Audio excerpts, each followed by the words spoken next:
Vēja enerģijas ražošanas jomā Latvija pagaidām krietni atpaliek no kaimiņu valstīm. Tomēr nākotnē arī mūsu ainavā vēja turbīnas redzēsim aizvien biežāk. Daļā sabiedrības, īpaši vietējās kopienās, tas izraisīs kritisku attieksmi un pat pretvēju. Kā salāgot valsts vēja parka attīstītāju un vietējo iedzīvotāju intereses? To jautājām vides ekspertei.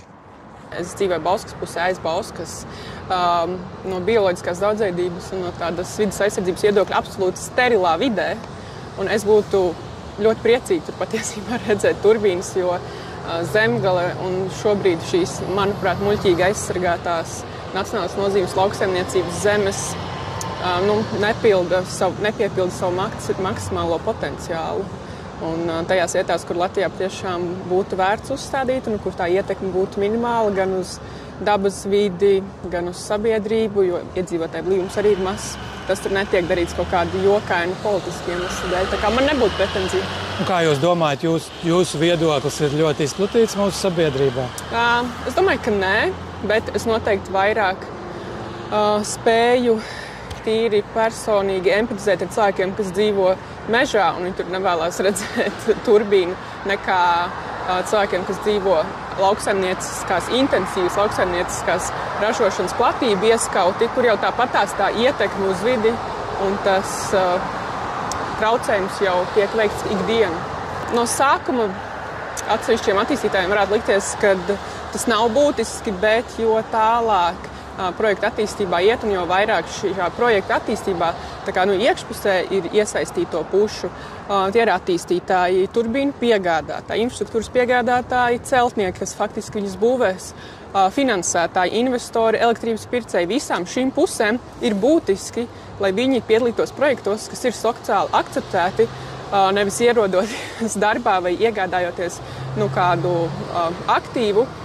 Tevi sagaida pūlis ar izkārtnēm stop vēja enerģijai. Tas nav tas, ko globālais tirgus meklē šādu veidu projektus. Es runājos ar iedzīvotājiem Tārgalē, kur jau darbojas vēja parks.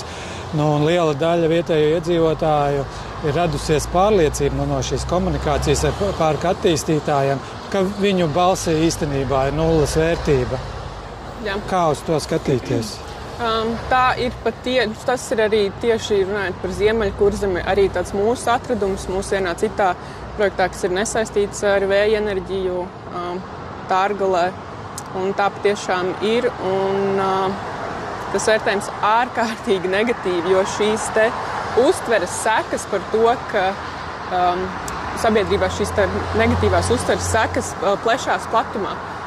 Respektīvi, ja mēs domājam, ka mūsu viedoklim nav nozīmes vēja enerģijas attīstībā, cilvēki to viedokli pārnest arī pēc tam uz citām nozarēm un rodas vienkārši bezspēcības un bezpalīdzības sajūta, kas iet absolūti pretrunā ar visiem Eiropas, tā skaitā Latvijas attīstības dokumentu, tādiem mērķiem un dogmām, kas tiek uzstādītas. Piemēram, Eiropas zaļajā kursā viena puse ir tas, ka jānotiek zaļajai pārējai, bet otra puse, kas nerad tiek aizmirsta, noklusēta, es nezinu, kāpēc izlaista, ir tas, ka pārējai ir jābūt taisnīgai, iesaistot sabiedrību. No otras puses, protams, ir jāsaprot, ka tikai tāpēc, ka man nepatīk, tas nav objektīvs iemesls, lai neattīstītu kaut ko. Man iespējams nepatīk tā lauksaimnieciskā ražošana, bet tas nav iemesls, lai neražotu. Bet ko darīt, lai šo situāciju vērstu par labu? Es domāju, ka ir jau tādas pozitīvās indikācijas šajā attīstības tirgu vērojamas, konkrēti IVN sakaros. Līdz šim Latvijā ietekmes uz sabiedrību vērtējumu nav bijuši tādi plaši pielietotas instrumenti, kā noskaidrot to projektu ietekmi uz sabiedrību un kā viņu mazināt un kā pēc tam arī runāt ar šo sabiedrību. Bet šobrīd jau diezgan daudz attīstītāji arī iet ārpus IVN noteiktās programmas prasībām un vēlas tikties ar iedzīvotājiem un vēlas nodibināt šo te kontaktu.